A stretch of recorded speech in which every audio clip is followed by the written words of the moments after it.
As the government continues to mull on whether to escalate its actions in Gaza and uproot the terror cells once and for all, instead of allowing them to thrive and strengthen in the narrow strip of land, more Israeli lives are lost to Kassam rocket attacks. Sderot has been the victim of rocket attacks for 7 years. This latest round of rocket barrages is no exception. As in the past, also in this round, Israelis were killed. The IDF Southern Command has prepared a range of scenarios aside from the current strategy adopted by Israel, which relies mainly on air power. Contingency plans have been presented to the government for review. But in Jerusalem, Prime Minister Ehud Olmert has beefed up his rhetoric, but not his steps.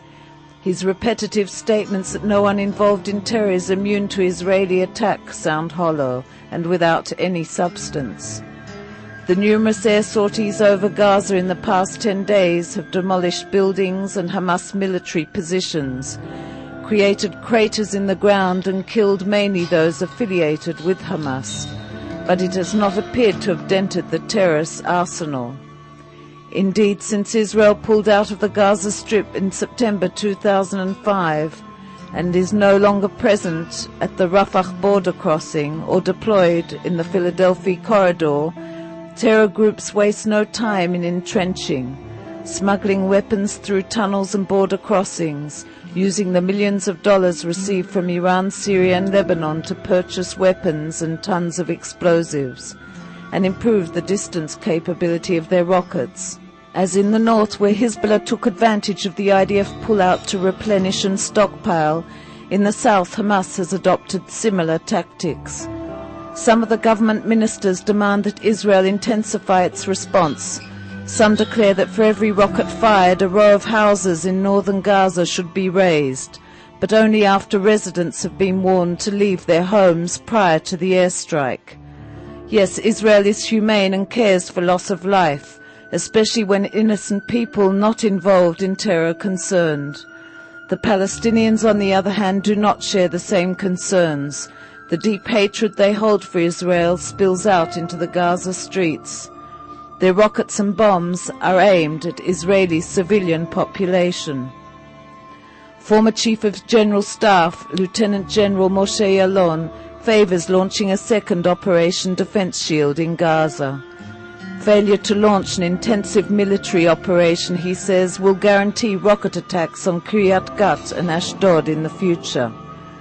At the same time, Yuval Diskin, head of the Shin Bet, minced no words in warning of the dangers the army will be confronted with if it launches a ground operation inside Gaza.